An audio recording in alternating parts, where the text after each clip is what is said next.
Saturday's explosion killed 126 people. Most of them, or at least half, are believed to be children. The victims, evacuees who were trying to escape the civil unrest in several Syrian villages. It's still unknown who is behind the bombing. There is new video, though, that comes from pro-regime Syrian news center, purportedly showing the moment that bomb exploded in an Aleppo suburb. And we must warn you, it is graphic.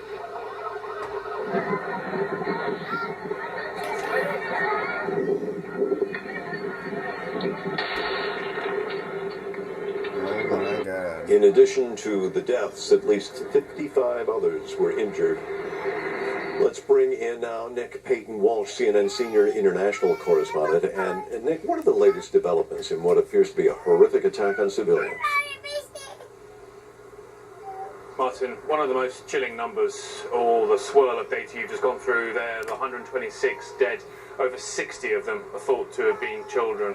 Some of them torn apart in their seats as those coaches left the two towns of Foix and Kafraya. Now, in short, Foix and Kafraya are full of regime sympathisers, those who go alongside with the Syrian government of Damascus, but they were under siege by rebel forces, and a kind of swap was underway so that those held in rebel sympathising towns that were surrounded by regime forces could be released in exchange for those in Foix and Kafraya getting out as well. Now, mid that exchange is when this convoy of buses from those two regime sympathising towns were attacked by a car bomb.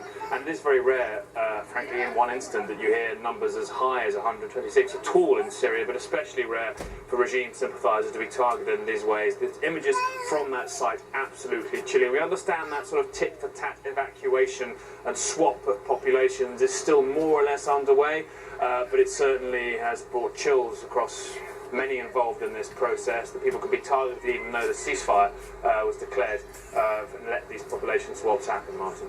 And like the chemical attack, it has people again wondering what can be done possibly to stop it. Maybe is there anything realistically President Trump or the U.S. could do?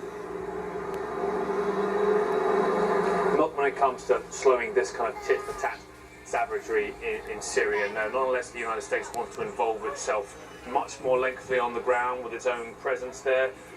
There is a possibility, maybe they could arm more intensively moderate Syrian rebels, but then all you're really doing is boosting again another side in this conflict with another fresh set of resources. Syria's curse has been most wars normally end when one side gets exhausted, but both sides in this seem to get extra help from fresh actors each time they look like they're beginning to tire. Of course, many Western proponents and critics of the Assad regime say that he can't be allowed, as the butcher Donald Trump described him, to be victorious in this war, but at least him being on the military front for it does potentially slow the number of civilian deaths, you might argue, and maybe brings the war closer to some sort of slowdown or end. But no, the Trump policy options are few and far between, frankly, when it comes to intervening in Syria, unless you want to wholesale try and sort of own that conflict to some degree and oust Assad. This is sort of tentatively being part of the new White House's policy on this subject. Martin?